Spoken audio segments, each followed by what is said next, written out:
This is basically the ultimate guide video for Batsby. Mm-hmm. In this deep dive, we're going to cover their best build, modules, shells, passives. We'll test which content they really shine in and talk about the pros and cons. Yeah, get right into the nitty-gritty. Exactly. We're talking about Batsby, the SSR character, odd element from the Hydra Bank faction. The Tidal Waves. That's the one, Tidal Waves. So get ready, because we're aiming to cut through the noise here and just give you the key insights you need to, well, really make the most of this character in Etheria. Now let's get into the real heart of it. Batsby skills. Each one is crucial for how they control the fight and dish out that massive damage. This is where Batsby really comes alive. The engine room. Exactly. Let's start with skill 1, Torrent. 0 cooldown, single target. Simple enough. Deals 220% damage to one enemy. Basic, but useful. But wait, there's more. It's got a 40% chance to inflict wound for 2 turns. Ah, the anti-heal. Niche, but clutch sometimes. Right.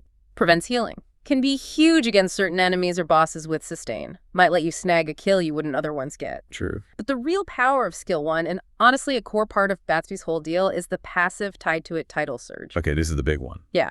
For every single debuff on an enemy animus, Batsby's damage to them goes up by 10%, stacks up to 6 times. So that's potentially a 60% damage increase right there. That's like having a free damage set built in. Pretty good. It is. But here's where it gets kind of wild. If the main target is reason-typed, the affinity Batsby counters that damage increase per debuff jumps to 30%. 30% per debuff. Per debuff. Stapping up to 6 times again, that's a potential 180% extra damage on that one target. Whoa. Okay, that's huge against reason targets. Just imagine a reason boss loaded with debuffs. Boom. And obviously leveling the skill bumps, the base damage, the wound chance and duration, and that final damage boost percentage too. Okay, hold on. That 180% boost sounds almost too good to be true. You mentioned it's against the main target. What about like shell damage or hitting multiple reason enemies in an area of effect? Are there limitations? Good question. And yes, crucial limitations. I figured. So that incredible 180% boost against reason targets, it's vital to know this. It does not apply to damage from shells. Right, so your White Fang follow-ups aren't suddenly tripling in power. Exactly. You got to factor that in. Batsby's skill damage gets the boost, not necessarily the shell damage. And second, in area of effect scenarios, even if you hit, say, 3 reason enemies, only the primary target you selected gets that full 180% bonus potential. Okay, so the other reason enemies in the blast only get the standard bonus. Right. They still only get up to the 60% bonus from the general debuff stacking, not the boosted 180%. That really changes how you think about targeting, even with area of effect skill. It totally does. It means you need debuffers on your team for sure, right, but also careful target priority. Batsby becomes less of a generic area effect, clearer and more like the premier reason target executioner, especially when they're debuffed. Picking off the biggest threat even within a group. Precisely. You can often overcome huge damage checks on specific bosses this way. Knowing this limitation means you strategize about who you're hitting hardest, not just hitting everyone. That's a really vital distinction. Okay, so knowing that, let's move to skill 2, Wavebreaker. 3 cooldown skill, highly spammable, and its area of effect. Deals 330% damage to all enemies. Pretty standard area of effect nuke. Decent damage, low cooldown. Good start. But the game changer is the secondary effect on a critical hit. The crit condition again? Yep. On a crit, there's a 100% chance to extend all debuffs on the target by 1 turn.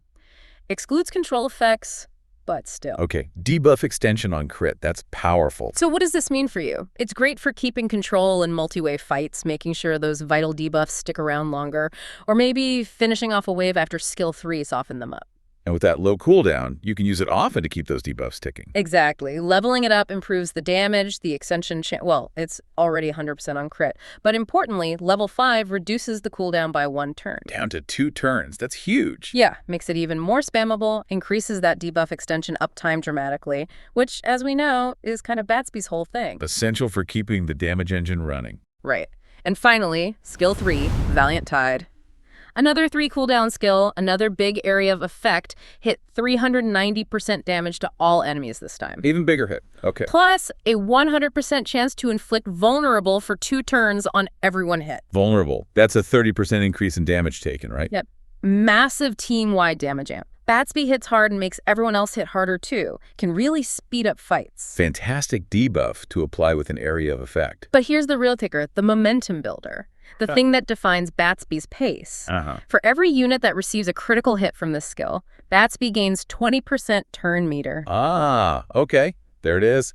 The turn cycling. This is where the magic happens. Turns Batsby into a turn-taking machine. Right, let's connect this to the bigger picture then. That turn meter gain. It's absolutely foundational to Batsby's whole rapid cycling thing. Totally changes how they play. Think about it. Yeah. You hit 5 enemies in an area of effect scenario, and you crit on all of them, which you want to be doing anyway. Because you've built 100% crit rate. Exactly. You crit on 5 enemies. It's 5 times 20% turn meter. You gain 100% turn meter. Instantly. So you get an extra turn immediately. Immediately, an extra turn, which means you can chain straight into skill 2. Yeah. Extend that vulnerable you just applied. Extend the vulnerable, deal more damage, cycle your cooldowns way faster. It's potentially 2 turns back to back. That's incredibly powerful. It's not just a bonus, it's the engine. Turns Batsby into this perpetual motion damage machine. Apply a debuff, extend it, hit again, maybe get close to another skill 3 faster. It completely changes the pacing. Controls the flow of the battle. Absolutely. And leveling up Valiant Tide boosts the damage multiplier, improves the turn meter gain effect potentially, and crucially, at level 5, reduces the cooldown by 1 turn. Making that double turn happen even more often. Exactly. Which further cements Batsby as this rapid-fire damage dealer and debuff extender. Okay, so beyond those core skills, Batsby's true potential really gets unlocked through prowess, those duplicates, and how you prioritize your skill lattices. This is where your investment choices really matter. Yeah, the resource management. Okay, now, the lattice dilemma. Batsby is often described as lattice hungry. That's putting it mildly. Meaning, ideally, you kind of want to max everything because the gains at higher levels are so significant, but lattices are, precious. Always the bottleneck. We've all been there counting them out. So where do you put those limited lattices first? What gives the most bang for your buck? Okay, there's a pretty clear priority, especially early on. Skill 3, level 3. This is widely considered one of Batsby's hard breakpoints. You must have upgrade. Absolutely essential. Non-negotiable if you want optimal Batsby. Why? It bumps the turn meter gain per crit from 15% up to 20%. Which is the magic number for hitting 100% on 5 crits. Exactly. It makes that instant extra turn possible against 5 enemies. Before this upgrade, it's harder, less consistent. After, Batsby becomes that turn cycling maestro we talked about. It's a massive jump in efficiency. Okay, so skill 3, level 3 first. Got it. What's next? After that crucial step, taking skill 3 to level 5 is usually the next big target. That reduces its cooldown. Letting you access that turn meter boost more often. Right, especially in longer fights. Yeah. More skill 3 uses means more vulnerable uptime, more turn meter gain, just more overall impact. Makes sense. What about skill 1, maxing that out? That's an interesting one. Skill 1 level 5 dramatically increases the maximum damage boost from the passive. It goes from 42, 120% up to that huge 60, 180% potential. That's a massive damage ceiling increase. It is. But it costs 4 lattices, and it doesn't give you mechanical advantages like cooldown reduction or better turn meter gain. It's pure raw damage potential if you can reliably stack 6 debuffs. So it's an investment purely for damage output in the right team. Exactly. And then skill 2 level 5, it primarily offers more damage, that cooldown reduction we mentioned earlier, and some passive crit rate you pick up along the way. It's good, but often less impactful than the mechanics of skill 3 or the sheer damage ceiling of skill 1, if you can enable it. Okay, so after hitting that non-negotiable skill 3, level 3. Right. After that point, the path gets more flexible. It really depends on your situation. Like what? Well, how many debuffs can your team consistently apply? If you've got debuffers galore, maybe pushing skill 1 for that insane 180% bonus is worth the hefty lattice cost. You turn Batsby into an absolute reason killer. But if debuffs are less consistent, then that investment might not pay off as much. In that case, the mechanical benefit of getting skill 3 to level 5 for more frequent cycling and vulnerable might be more universally valuable. Or maybe focusing on skill 2's cooldown for sustained fights. Possibly, yeah. If you're in long boss fights where keeping debuffs extended is key, maybe that skill 2 cooldown reduction becomes more attractive earlier. It's about strategic trade-offs. Are you prioritizing burst, sustained damage, debuff extension?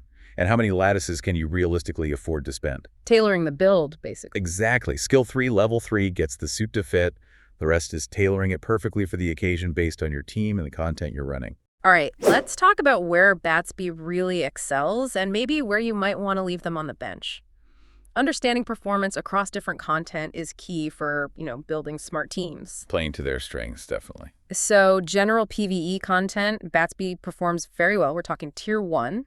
Solid. Why so good there? Mostly that combo of low cooldowns, high damage on skill 3 and 2, and crucially, that ability to chain attacks with the turn meter boost. They just keep going. Consistent area of effect, pressure, and debuffs. Makes sense for clearing stages. Now, player versus player. Here, Batsby is more situational. Tier 2 rating. Tier 2. So usable, but not dominant. What are the challenges in PvP? Well, think about Batsby's core mechanic, needing lots of debuffs. Right, and PvP is full of immunity sets and cleanses. Exactly. It's just really hard to reliably stack debuffs when the opponent can just wipe them away or prevent them entirely. It makes Batsby's Tidal Surge passive super inconsistent. Undercuts their main damage source. Totally. So in PvP, Batsby often ends up acting more like a generic cleaver.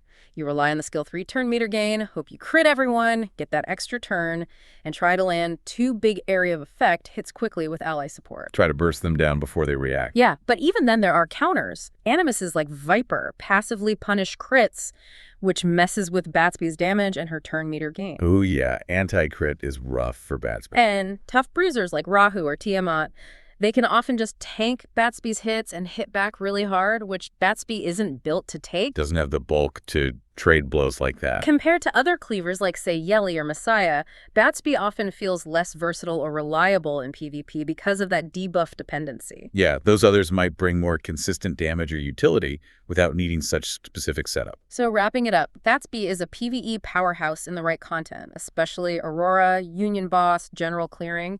But whole playstyle, both area of effect and that crazy reason target damage, it all hinges entirely on enemies having lots of debuffs. Take away the debuffs and the damage just tanks. Completely falls apart. Makes them a high synergy, high reward character. You can't just slot them in anywhere and expect results. You need to build that debuff ecosystem around them. Definitely demands a specific team comp to truly shine. Okay, we know where Batsby shines. We know how their kit looks. How do we actually build them to maximize that potential?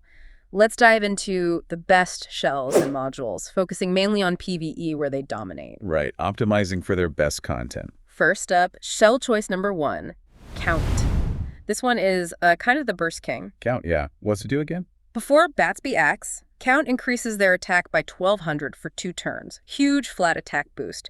And it applies a 2-turn life leech shell buff. They heal for 10% of damage dealt. Okay, big upfront attack and some sustain. Nice. This is pretty much Batsby's best bet for just maximizing burst damage in those first few crucial turns. It's great for characters like Batsby who get most of their damage from skills, not the shell itself. Right, the shell effect boosts the skill damage directly. And that lifesteal adds valuable survivability in PvE, even maybe PvP. Even if maybe in super long fights, it's a tiny bit less raw damage than other options might offer eventually. But for burst, it's top tier. Makes sense. Now, modules for count. Right, modules for count. And remember that crucial rule, only the highest bonus from any set applies. No stapping lower tiers. Super important. Gotta hit those breakpoints. Okay, for a 12-piece set with count, momentum is usually top pick. Highest bonus gives a big attack boost, synergizes perfectly. More attack on top of the count boost, hits hard. Keeneye is another great 12-piece option, gives a ton of crit damage. If you've already hit 100% crit rate, this makes those crits absolutely monstrous. Turn those guaranteed crits into nukes. Onslaught is also a 12-piece option, giving a general damage dealt increase. Solid all around if you can't quite optimize for the others. This fallback. What about 8-piece? For 8-piece sets with count, Fury is often best, gives crit rate, can be vital for hitting that 100% cap. Onslaught is also strong here for the damage boost. Okay. And 6-piece. 6-piece. Fury Edge gives crit damage, a smaller but nice boost.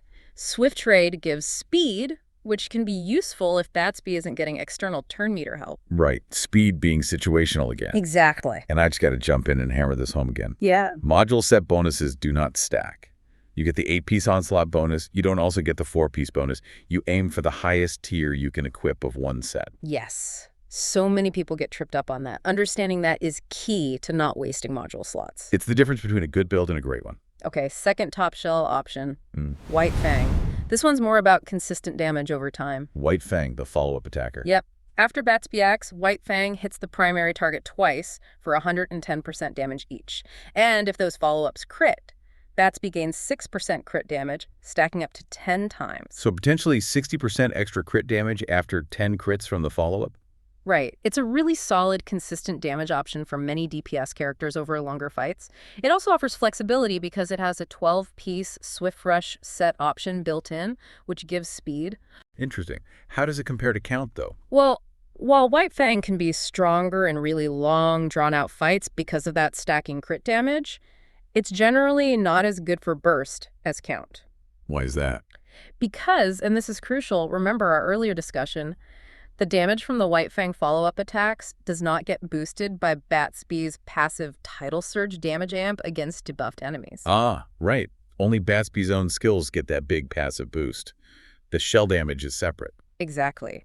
So you're trading that immediate synergistic burst from count for a slower stacking crit damage ramp-up from White Fang. Makes sense. Different tools for different jobs, modules for White Fang. Pretty similar. Very similar module priorities, yeah. Yeah. Still aiming for the highest bonus. Okay. 12-piece. Momentum attack, Keeneye crit damage, Onslaught damage dealt, all top tier. 300 DPS options. 8-piece. Fury crit rate, Harvest is an interesting option here. Gives lifesteal, good for sustain and long fights. Onslaught damage dealt is also solid. Harvest for sustain, okay. 6-piece. Fury crit damage, Swift Raid, speed. Got it. So the core module choices remain similar, just the shell brings a different flavor. Pretty much. And while we're focused on PvE, if you were building for PvP, you might explore totally different shells or module combos, maybe focusing way more on speed or effect resistance up front. But that's a whole other can of worms. Yeah, PvP builds are a different beast. So the big choice here for PvE is really upfront, burst with count, syncing with the passive, or sustained ramp up with White Fang, knowing the follow-ups don't get the passive boost. That's the core decision. Depends on the fight length and what your team needs Batsby to do, clear fast or grind down a boss. All right, beyond the big shell choice, we gotta fine-tune the individual stats and those shell passives. This is where you squeeze out every last bit of performance. By maxing time. Every percent counts. Let's break down the stat priorities. Main stats on your shell pieces. Slot 1, you want crit rate or crit damage. Balance it based on what you need more. Whichever gets you closer to 100% crit rate first, usually. Right. Slot 2, same deal. Crit rate or crit damage. Prioritize based on your balance. Slot 3, though, clear winner is crit damage. You can get a huge chunk there. Yeah, slot 3 is prime crit damage real estate. Now, substats. The priority list is pretty clear. Crit rate first. Until 100%. Absolutely number 1. Then crit damage. Stack it high once crit rate is capped. Then attack percentage. And finally, flat attack. Crit rate, crit damage, attack, percent flat attack. Got it. Let's dig into why crit rate is so critical. It's not just about damage. Reaching 100% is essential to reliably trigger the effects on skill 3, that massive turn meter gain. Which needs crits to work. And skill 2's debuff extension also needs crits. Without 100% crit rate, Batsby's whole engine just sputters. It's not just lost damage, it's lost turns, lost debuff uptime. It fundamentally breaks how she's meant to play. It's the ignition switch. You have to hit 100%. Couldn't have said it better. Once that switch is flipped, then you pour everything into crit damage to make those guaranteed crits hit like trucks. Maximize the payload once launch is guaranteed. Attack percentage is still good, don't get me wrong. Nice damage boost after the crits are sorted. Flat attack is okay, but percentages scale better. Standard gearing logic there. What about effect accuracy? Good question. Batsby does have 2 debuffs. Wound on skill 1, vulnerable on skill 3. If you want her to be the one landing these reliably in endgame stuff against high-resistance enemies... You'll need some effect accuracy. Yeah, you'll need some investment there, but it's not strictly mandatory if your team has other reliable debuffers covering things like vulnerable. So it depends on team comp again. Can she rely on others, or does she need to land her own debuffs? Exactly. And finally, speed. Very situational for Batsby. We keep saying that. Why? Because if you pair her with a strong turn meter booster like Lily, who's constantly pushing her gauge, then Batsby's own speed stat becomes kind of redundant. Lily's doing all the work at getting her turns. But if Batsby doesn't have that kind of dedicated support, then speed becomes way more important. Absolutely. It becomes one of her top damage stats in longer fights just by getting her more turns overall. And crucial for getting the first move, setting up, etc. So the value of speed completely flips depending on whether you have external turn meter push. That's a key build consideration. Definitely. And this whole crit rate versus crit damage thing, it really is a balancing act, but with a clear first step.